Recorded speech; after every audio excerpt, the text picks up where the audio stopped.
Inabuso na, pinagbantaan pa at kinuha umano ang mga halagang dokumento ng isang OFW sa Saudi Arabia. Dumulog siya sa GMA Integrated News para magpasaklolo. Nakatutok si JP Soriano. Exclusive.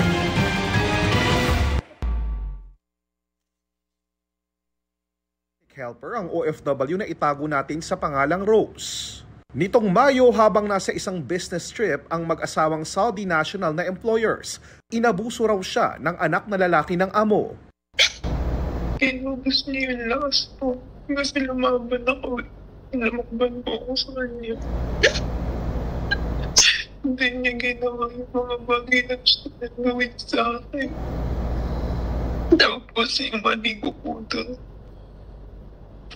1 month ko po kasing nilihim kasi tinakot ako ng anak niya. Hindi niya raw magawang magsumbong dahil binantaan siya ng biktima sa kanya. Sinabi ko daw mas makulang niya, pwede daw po akong mamatay dito sa Saudi. Pwede daw po makulong.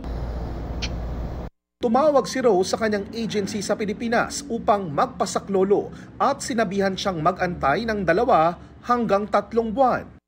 Dito na raw niya ipinagtapat sa mga employers ang ginawa sa kanya ng kanilang anak. Pero sa halip daw na tulungan, kinuha ng employers ang passport at ikama ni Rose. July 2024, may ginawa na naman daw sa kanya ang lalaking anak ng mga employer. 5 buwan matapos nito, sa kabila ng paghingi ng tulong sa kanyang agency, di pa rin daw siya mapauwi. Kaya lumapit si Rose sa GMA Integrated News upang ipaabot ang panawagan. Hindi ko na po kaya. Kasi ang dami ko na po naiisip na dito ako. Sana po ma-rescue na po ako dito. Agad naming inilapit sa Department of Migrant Workers ang kaso ni Rose. Bagay na agad nilang inaksyonan. Kaninang umaga, oras sa Pilipinas, na-rescue na si Rose at dinala na sa police station.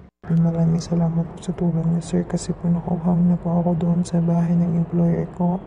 Ngayon po din ako sa police station na lang po safe na ako dito. Sana po maging successful po lahat ng to. Thank you so much po.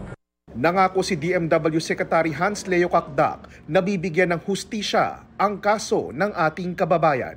Para sa GMA Integrated News, JP Soriano, nakatutok 24 oras.